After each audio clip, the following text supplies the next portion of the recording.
지난 겨울에 중등부 수련회를 진행할 때였습니다. 제가 이제 중등부 수련회를 우리 교회에서 저녁 집회를 준비하고 있는데 생각지도 못한 일이 일어난 겁니다. 깜짝 놀랐어요. 그 청년부에서 중등부 수련회를 집회 도와주겠다고 참석을 몇몇 청년들이 한 겁니다. 그래서 저녁 집회에 와서 아이들과 같이 밥 먹고 예배 드리면서 중학생들 위해서 기도해주고 같이 찬양하고 또 야식 먹고 얼마나 제가 마음이 좋고 또 감사하고 든든하던지 정말 마음이 너무 행복했어요. 중학생 친구들 이제 다 돌아가고 청년들은 남아 있었거든요. 그때 제가 막 정신없이 다니다가 이제 좀 한숨 돌리면서 위에 주방 쪽 딱 올라갔는데 우리 청년들이 저에게 얘기를 하는 겁니다. 또 한 번 생각지도 못한 일을 얘기하더라고요. 전사님, 중등부가 좋아요? 청년부가 좋아요? 라고 저에게 얘기를 하는 거예요. 마치 그 첫째가 부모님이 둘째 이뻐하면 질투한다는 것처럼 그건가? 싶게 물어보더라고요. 제가 그날 뭐라고 답변했겠습니까? 하나님께서 주신 지혜로, 하나님께서 주신 인간의 권리로 묵비권 행사하고 얘기하지 않았습니다. 근데 오늘 이 시간만큼은 저를 비롯해서 이 자리에 앉아있는 우리 모두가 오늘 이 시간 이 예배만큼은 우리 청년부를 마음에 가장 우선순위로 품고 나아가도 좋지 않을까요? 그래서 우리가 오늘 이제 하나님의 말씀을 받으며 그 말씀 가운데서 새로워지고 그 말씀 가운데서 하나님의 새 힘과 은혜를 받는 시간이 되기를 소망하는데 그때 우리 마음에 오늘 헌신 예배 하나님께 올려드리는 청년부를 함께 마음에 품고 말씀으로 나아가셨으면 좋겠습니다. 사실 오늘의 이 말씀은 읽으면서 감지하셨을지 모르겠지만 굉장히 어두운 배경을 지니고 있습니다. 그렇죠? 본문 자체가 예레미야 애가지 않습니까? 굉장히 슬픈 성경이죠. 그런데 이 본문은 오늘 또 슬프게 시작을 해요. 오늘 본문의 첫 시작을 보면 우리의 머리에서 면류관이 떨어졌사오니 라고 시작이 됩니다. 무엇을 나타내냐면요, 하나님 우리가요 영광을 잃어버렸습니다.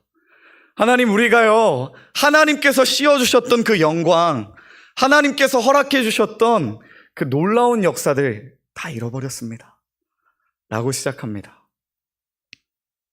그렇지만 이 청년부 헌신 예배의 날에 이 본문을 제가 묵상하고 준비한 이유는 이 본문이 그것만으로 끝나지는 않기 때문이죠. 오늘 말씀의 제목은 떨어진 면류관을 다시 새롭게입니다. 하나님 앞에서 이스라엘의 면류관이 땅바닥에 떨어졌지만 그 아무도 몰랐었지만 하나님께서는 그 면류관을 다시 남유다의 머리에 새롭게 씌워줄 그 날을 고대하고 계셨던 분이시죠. 하나님께서는 회복을 기대하고 계셨던 분이기에 우리가 오늘 함께 이 본문 꽉 붙잡으며 하나님 우리도 떨어진 면류관 다시 새롭게 씌워주소서, 그 마음으로 같이 말씀 살펴보도록 하겠습니다. 그럼 이 본문을 통해서 우리가 떨어진 면류관을 어떻게 다시 새롭게 쓸 수 있을까, 그것을 같이 함께 살펴보실 텐데요. 우리가 이 본문을 통해서 주목할 수 있는 첫 번째는요, 우리의 죄를 자각하는 것입니다. 이게 우리가 많이 들어본 얘기지만 굉장히 중요해요. 우리의 죄를 자각하는 것. 이것을 위해서 본문 우리가 16절, 17절, 18절까지 한번 읽어보도록 하겠습니다. 같이 읽겠습니다. 시작. 우리의 머리에서는 면류관이 떨어졌사오니 오호라 우리의 범죄 때문이니이다.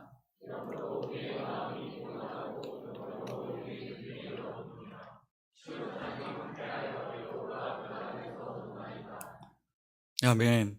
지금 이 본문을 보면 상황은 머리에서 면류관이 떨어졌습니다. 영광을 잃어버렸어요. 그런데 이 뒤에 참 다행스럽게도 왜 그러한 일이 벌어졌는지 올바른 진단이 나옵니다. 뭐냐면 이렇게 얘기하죠. 우리의 머리에서는 면류관이 떨어졌사오니 오호라 우리의 범죄 때문이니이다 라고 얘기해요. 여러분, 회복은 여기에서부터 시작되는 줄로 믿습니다. 떨어진 면류관이 다시 그 빛을 되찾기 시작하는 것은 하나님 우리의 죄 때문입니다 라고 자백하는 것에서부터 시작되는 줄로 믿습니다. 지금 참 놀랍게도 나라가 망했지 않습니까? 나라가 황폐해졌지 않습니까? 그런데 이 원인을 어디서 찾고 있냐면 나에게서 찾고 있어요. 이 원인을 어디서 찾고 있냐면 정치적 실패, 외교의 실패에서 찾지 않고 영적인 것에서 찾고 있습니다. 하나님, 이렇게 된 것은 우리의 범죄 때문입니다. 내가 하나님 앞에서 범한 죄 때문에 영광이 사라졌습니다.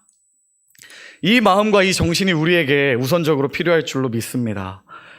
하나님 앞에서 우리가 죄인 되었다는 것을 자각할 때에 이 땅에 뭔가 변화가 점점 일어나기 시작할 거예요. 하나님 앞에서 우리가 죄를 자백하는 그때에 하늘이 움직일 준비를 할 겁니다. 이게 사실 나라가 망했는데 이게 내 죄를 회개하는 게 쉽지는 않은 일 아니겠습니까?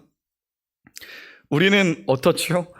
타고난 기질적으로 참 죄인이기 때문에 핑계대고 남 탓하는 거 우리가 좋아하지 않습니까?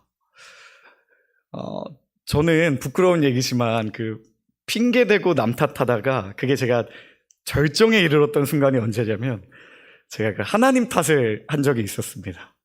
그래서 하나님께 제가 막 노발대발 하면서 이제 하나님이랑 나랑 상관없다고 가시라고 이렇게 얘기했었던 적이 있었어요. 제가 청소년 때였습니다. 첫사랑이 하나님을 만난 이후에 그분이 너무 좋은 거예요. 은혜가 뭔지를 아니까 이게 행복하고 좋아서 어쩔 줄 모르겠는 겁니다. 근데 신앙생활에 갑자기 문제가 찾아왔었습니다. 청소년기 때가 제가 기억하기에 중학교 2학년 때부터 고등학교 2학년 때까지 전혀 은혜가 느껴지지 않는 거예요. 어느 날 갑자기 찬양을 해도 감동이 없고 말씀을 들어도 저게 뭔 소리지 하고, 근데 하나님을 만났던 기억이 너무 뚜렷하니까 은혜를 다시 받고자 해서 수련회만 교회에서 잡혔다 하면 항상 제일 앞자리 가서 예배 드리려고 하고, 수련회만 잡혔다고 하면 앞자리에 드린다고 해서 하나님이 은혜 바로 주시지 않는 것 같더라고요. 그래서 바로 금식하면서 수련회만 잡히면 쫄쫄 굶어가면서 금식하고 하나님이 은혜를 안 주시더라고요. 그러다가 하루 그 날이 터졌습니다. 수련회 저녁 집회를 드리고 있는데 강사 목사님이 그런 얘기를 하시는 겁니다. 은혜 받고 싶은 사람 하나님이 오늘 다 은혜 주실 거니까 앞으로 나오래요. 잽싸게 튀어나갔습니다. 그리고 기도합시다 해가지고 주여 하고 기도하는데 제가 그날 마음이 너무 건조한 게 느껴지더라고요. 아무 감동이 없어요. 그래서 제가 기도하다가 얼랄라 싶어서 눈 뜨고 옆에 사람들 보니까 나 빼고 다 열심히 기도하고 있는 겁니다. 그때 제가 큰 시험에 빠졌어요. 아, 하나님은 나랑은 상관없는 사람이구나. 날 갖다 버리셨구나. 이 생각으로 이제 앞으로 난 교회 안 다닌다. 하나님께 막말하면서 그 예배당 나왔어요. 근데 관성에 이끌려서 갔다 와서 수요 예배 갔습니다. 수요 예배 때 앉아있는데 이상하게 예배 전부터 울음이 나더라고요. 그리고 예배 시간이 되고 말씀을 받고 기도하는데 그날 하나님께서 다시 찾아오셨어요. 근데 그때 제가 입에서 터져나왔던 신앙의 고백이 하나님, 내가 죄인입니다. 이전까지는 회심이 뭔지를 몰랐습니다. 이전까지는 내 일이 안 풀리거나 내 신앙에 문제가 생기면 하나님 탓이었어요. 하나님이 은혜 덜 주시고 하나님이 나 바르게 인도 안 해주셔서 이렇게 된 거 아닙니까? 근데 성경에 있었던 그 수많은 외침들, 하나님 내가 범죄했습니다. 하나님 내가 죄인입니다. 라고 하는 그 고백이 터져 나오는 그 순간이 하나님께서 꿈꾸던 순간이 찾아왔구나 싶은 그 날을 그때 맞이하게 되었었죠. 여러분, 저는 그렇기 때문에 이 본문의 고백을 조금은 생각해 보건대 와, 이게 정말 얼마나 가슴 찢어지는 고백이었을까. 하나님 앞에 무너져버린 현실을 보면서 하나님, 이게 내 죄 때문입니다 라고 말할 수 있는 신앙은 대체 어떤 신앙일까? 여러분, 우리가 말로는 한국교회 어렵다, 예전 같지 않다 많이 얘기하지 않습니까? 근데 이때 우리에게 진짜 필요한 거는 진단보다도 회개인 줄로 믿습니다. 하나님 앞에서 내 가슴 찢으면서 내가 하나님 앞에 쏟아내는 것인 줄로 믿습니다. 제가 지금 이전에 제 회심 경험 얘기했지만 참 부끄러운 건 뭐냐면 많은 순간 그 이후로 회심 잊고 살았어요. 그 이후에도 많은 순간 하나님 앞에 죄를 자백하지 않고 나 잘났다고 살아갔던 게 접니다. 그래서 오늘 이 말씀 앞에서 저부터가 다시 하나님께 고백하고자 합니다. 하나님, 내 범죄 때문에 이 땅에 주의 영광이 드러나지 않습니다. 우리가 함께 그렇게 하나님 앞에 죄를 자백하고 통회하는 사람들 될 수 있기를 소망합니다. 특별히 이 본문을 통해서 죄가 임한 세상이 어떻게 돌아가는지를 볼 수 있는데요. 이렇게 얘기하죠. 18절에서 시온산이 황폐하여 여우가 그 안에서 노나이다 라고 얘기해요. 시온산이 구원과 영광이 있는 그 시온산이 이제 황폐해져가지고 여호와의 영광은 떠나가고 그냥 여우가 뛰놀고 있대요. 지금 우리나라로 치면 수도 서울이 완전히 황폐해져가지고 길고양이들만 돌아다니고 있다는 소리입니다. 참 슬프죠. 비극이죠. 여러분, 죄라는 건 어떤 결과를 만들어내느냐. 영광이 있어야 될 그 자리에 정말 허망하고 가치 없는 것들을 가져다 놉니다. 하나님의 영광이 있어야 될 예배 시간에, 하나님의 영광이 있어야 될 내 삶 속에, 하나님께 모든 것을 내어드림이 있어야 되는 우리의 인생 여정에 쓸데없는 걸 갖다 놓게 하는 게 죄예요. 근데 이제 본문은 얘기하죠. 하나님, 이제 이 헛된 것들 다 치우고 다시 여호와의 영광 바랍니다. 우리가 그 고백에 같이 동참할 수 있기를 바랍니다. 혹시 생각해 보실 때에 내 삶에 찾아온 영광의 자리를 대신해버린 헛된 것들, 무엇에 대한 집착이 될 수도 있겠죠. 욕심이 되고 또 나의 정욕이 되고 또 나의 분냄이나 갖가지 것들이 될 수도 있을 겁니다. 그게 영광의 자리를 대신하고 있지는 않은지 회개하며 자복하며 내려놓고 함께 하나님께 다시 면류관 쓰기 위해 나아갈 수 있기를 소망합니다. 두 번째로 우리가 이 본문을 통해서 다시 면류관 쓰기 위해 밟아야 되는 과정이 있습니다. 그것은 하나님의 긍휼을 기대하는 거예요. 지금 이 본문을 보면 이제 두 글자로 노답입니다. 답이 없는 상황이에요. 이때 한 가지 유일한 답이 하나님의 긍휼밖에 없어요. 이걸 위해서 우리 본문 같이 읽어보실 텐데요. 우리 19절, 20절 말씀 한번 읽어보도록 하겠습니다. 19절, 20절 읽겠습니다. 시작.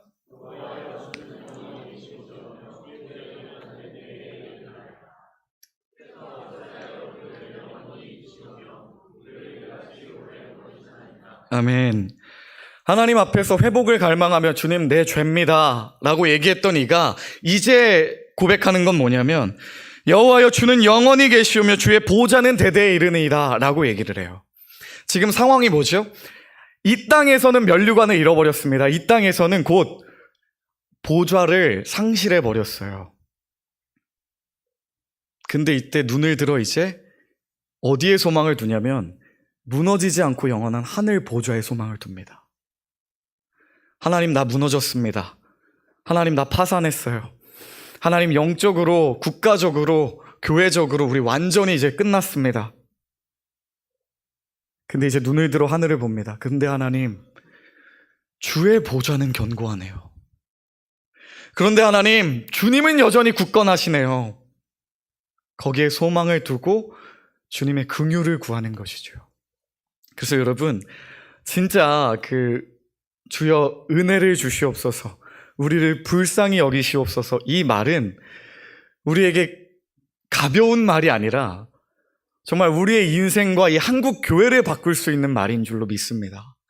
오늘 우리가 정말 이 시간에도 같이 있다 이후에 기도하고 또 찬양할 때도 하나님 부디 우리를 긍휼히 여겨달라고, 죄 많은 이 세상, 죄 많은 나 하나님 앞에서 긍휼 얻게 해달라고 함께 열심을 다해 기도할 수 있기를 소망해 봅니다. 이게 그런 모습이겠죠? 아이가 부모님에게 혼날 때를 한번 생각해 보십시오. 저만 해도 그랬어요.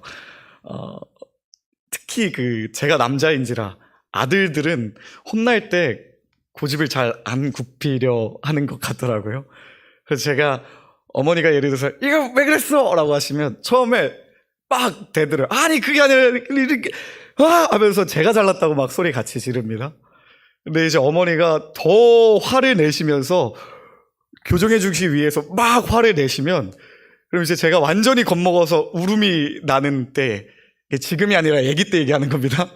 아기 때 이렇게 막 훌쩍훌쩍거리면서 울게 되는 그때가 있겠죠? 그러면 그때 이제 제 입에서 나오는 말이 달라져요. 막 나 잘났다고 대들다가 엄마 잘못했어요 라고 반말이 존댓말로 바뀌고요.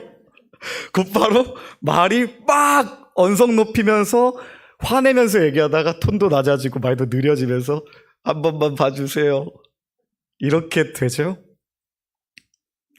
근데 그 자세가 우리에게 필요해요. 아이가 엄마가 더 큰 화를 내실 때 왜 갑자기 태도가 변합니까? 엄마의 사랑에 기대는 거거든요. 엄마의 사랑에 호소하는 거거든요. 이제 충분히 알아들었으니까 그만해 주소서 하는 거죠. 하나님께 우리가 그러한 마음으로 기도해야 됩니다. 하나님, 진짜 우리 죄가 도저히 고칠 수 없는 죄인데 그렇기 때문에 하나님의 긍휼이 필요합니다. 하나님 부디 도와주세요. 어쩌면 회복을 위해서, 부흥을 위해서 진짜 필요한 기도는 되게 화려하고 멋있는 기도와 찬양 속에서 나오는 어떤 멋진 것이 아니라 하나님 불쌍히 여겨주세요. 하나님 긍휼히 여겨주세요. 그 한 문장일지도 모르겠습니다. 특별히 지금 우리가 읽은 20절 말씀을 보면 이렇게 얘기하죠. 주께서 어찌하여 영원히 우리를 잊으시오며 우리를 이같이 오래 버리시나이까? 라고 말합니다. 하나님이 마치 나를 영원히 버리신 것만 같대요. 하나님이 마치 나를 영원히 잊으신 것만 같대요. 그만큼 내가 힘들대요. 근데 여러분 참 재미있죠? 나를 영원히 버리신 것도 하나님이라고 얘기하고 나를 영원히 잊어버리신 것도 하나님 같다고 얘기하는데 결국 또 누구에게 소망을 둡니까? 하나님께 소망을 둬요. 안에 담겨져 있는 뜻이 뭐죠? 하나님이 주신 벌보다 나를 긍휼히 여기시는 하나님의 사랑이 더 크다는 믿음과 확신이 담겨 있는 겁니다.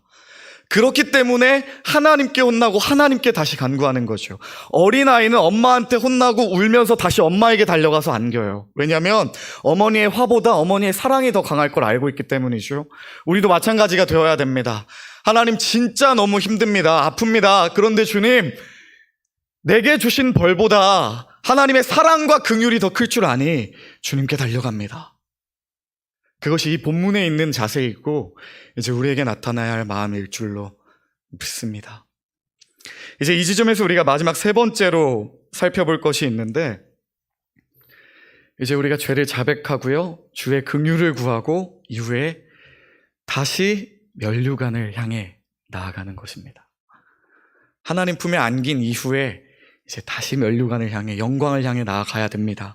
이것을 위해서 본문 21절 말씀 같이 읽도록 하겠습니다. 21절 읽겠습니다. 시작. 여호와여 우리를 주께로 돌이키소서.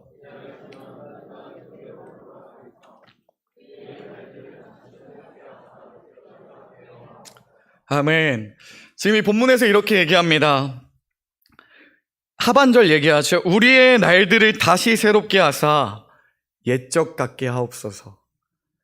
여기서 구하는 옛날은 어떤 날일까요? 하나님, 우리 망해버린 이 남유다 다시 옛적처럼 회복시켜 주옵소서. 어떤 옛적을 말하는 것일까요? 나라가 그렇게나 강대했던, 승승장구했던 다윗 때를 얘기하는 것일까요? 아니면 솔로몬의 참 많은 보물로 가득 찼던 그 성전을 회복시켜 달라고 하는 것일까요? 아니죠. 이미 회심을 했습니다. 죄를 자백하고 진짜 중요한 게 뭔지 깨달은 이 사람들이 하나님 옛적같이 회복시켜 주소서라고 고백하는 것은 다윗의 그 권력이 아니라 다윗의 그 기도였고, 하나님 옛날처럼 회복시켜 주소서라고 얘기하는 것은 솔로몬 성전에 있었던 수많은 금은보화가 아니라 그 성전에 있었던 솔로몬의 기도요, 하나님께 내어드리는 제물들이었는 줄로 믿습니다. 그래서 이 지점에서 우리가 같이 함께 하나님 다시 면류관 주옵소서, 다시 회복시켜 주옵소서라고 기도할 때 그 안에 우리에게 담겨져 있는 회복의 의미는 다시 은혜를 주옵소서, 곧 다시 부흥을 주옵소서인 줄로 믿습니다. 우리가 살고 있는 이 나라도 참 어지럽고 혼란하죠. 그렇지만 이 어지럽고 혼란한 모든 것들을 바로잡을 수 있는 유일한 길이 한국교회의 부흥인 줄로 저는 믿습니다. 남유다라는 국가가 다시 바로서기 위해서는, 이스라엘이라는 국가가 온전히 바로서기 위해서는 영적으로 회복되어 예수 그리스도를 온전히 믿는 것이 필요했던 것처럼 우리에게도 예수 그리스도를 온전히 믿는 하나님께서 이 한국교회에 주셨던 뜨거운 부흥, 뜨거운 열정으로 다시금 바로서는 그 과정이 정말 필요할 줄로 믿습니다. 이게 저는 가능하다고 믿습니다. 제가 한번 생각도 못했던 선물을 받은 적이 있었어요.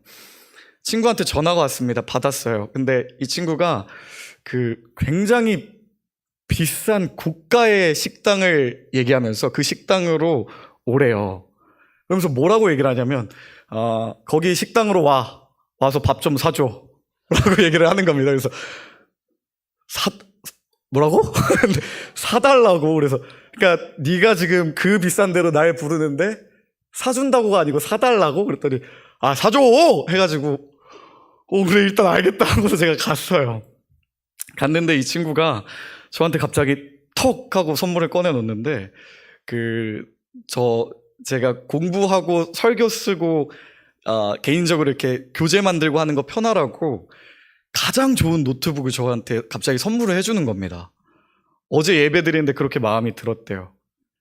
그래서 제가 내가 이거 안 사준다고 화냈으면 큰일 날 뻔했다 싶어가지고 많이 먹어라 하고서는 즐겁게 식사하고 노트북 받고 굉장히 너무 잘 썼죠.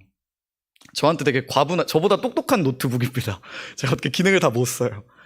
근데 몇 개월 쓰다 보니까 어느 날 얘가 이상해요. 충전이 안 되는 겁니다. 그래서 이거를 센터에 가져갔는데 금방 고쳐드릴게요 하더니 한참을 안 나옵니다. 완전히 망가졌대요. 그래서 이거 170만 원으로 수리비를 내라는 겁니다. 제가 그게 어디 있습니까? 그래가지고 다른 방법 없습니까? 했더니 없다고. 누가 이렇게, 제가 그런 적이 없는데 누가 물을 부어서 완전히 안에 물이 다 젖어버렸다. 그래서 저는 그 노트북을 이렇게 잃어버렸어요. 그리고 욥의 심정을 알겠더라고요. 주신 자도 여호와, 거두신 자도 여호와. 주님. 근데 돌고 돌아서 제가 똑같은 모델의 노트북을 지금 다시 갖고 있어요. 왜 그러냐면 그 노트북이 제가 망가졌던 게 고쳐진 게 아니라 원인이 어디 있었냐면요, 그 노트북 회사가 안 망했습니다. 무슨 말이냐면 세상에는 제가 갖고 있던 노트북 하나만 있는 게 아니더라고요. 그 노트북 회사가 안 망하니까 똑같은 노트북을 또 만들어 주더라고요. 여러분 지금 여기 본문에서 보면요, 하나님께서 주신 영광의 선물을 잃어버린 사람들이 나옵니다. 근데 이 사람들이 영광을 되찾기 위한 조건이 뭐냐면 딱 하나예요. 하나님만 계시면 됩니다. 하나님만 요동치 않고 여전히 건재하시면 똑같은 영광을 다시 받을 수 있어요. 그렇죠? 그래서 본문은 다시 하나님께 매달리면서 주님을 찾죠. 그래서 하나님께 호소합니다. 하나님, 잃어버렸지만 하나님은 하실 수 있기에 다시 옛적과 같은 영광 허락해 주옵소서. 여러분, 하나님이 없어지지 않는 한 한국교회 망하지 않습니다. 하나님이 없어지지 않는 한 우리가 잃어버린 영광 다시 되찾을 수 있습니다. 그 소망이 있다면 오늘 우리의 기도의 힘은 달라질 줄로 믿습니다. 한번 생각해 보십시오. 특별히 우리가 청년부 헌신예배를 드리고 있는 이 시간에 이 나라에서 청년들이 앞세워져서 하나님께 죄를 자백하고 기도하며 회개하는 모습을, 청년들이 앞서서 하나님 앞에 이 나라에 긍휼 달라고 기도하는 그 모습을, 그리고 청년들의 자백함과 하나님께 긍휼기한 그 간구로 말미암아 하나님께서 이 땅에 내려주실 영광의 회복을, 주님께서 다시 우리에게 씌워주실 그 면류관을, 곧 이 본문이 얘기하고 있는 바는 이것입니다. 이스라엘 백성이 다시 하나님을 왕으로 모셨더니 회복을 갈망하죠. 내 안에서 내가 지워버린 하나님의 면류관을 내가 다시 아버지 하나님께 바쳐드릴 때 그분이 하나님의 면류관을 우리에게 씌워주실 겁니다. 그래서 오늘 이 시간 우리가 다시 하나님을 왕으로 모시는, 그래서 회복을 갈망하는 시간 가질 수 있기를 소망해 봅니다. 이후에 우리 같이 찬양할 곡은 주 안에 우린 하나라는 곡입니다. 이 곡은요, 지난 여름 저희 청년부가 일본 비전 트립을 떠날 때 파송 예배를 드리면서 저희끼리 찬양했던 곡이에요. 가사를 보면 주 안에 우린 하나, 모습은 달라도 라는 가사가 있습니다. 그때 저희는 이 곡을 찬양할 때 하나님, 일본 땅을 밟는 이들도, 일본 땅을 밟지 못하는 이들도 우리는 주 안에서 하나인 줄로 믿습니다. 우리를 통해 하실 일을 기대합니다. 그 마음으로 같이 찬양했었습니다. 오늘 이 청년부 헌신 예배 우리가 같이 찬양하실 때는 주 안에 우리 모두는 하나, 함께 하나님 앞에 자백하고 함께 하나님 앞에 기도하며 그분의 긍휼을 구할 때 하나님께서 새롭게 주실 면류관을 우리 기대합니다. 그 마음으로 같이 찬양했으면 좋겠습니다. 우리 찬양팀 나와주시고요, 같이 찬양하며 나아가도록 하겠습니다. 고백합니다. 주 안에 우린 하나,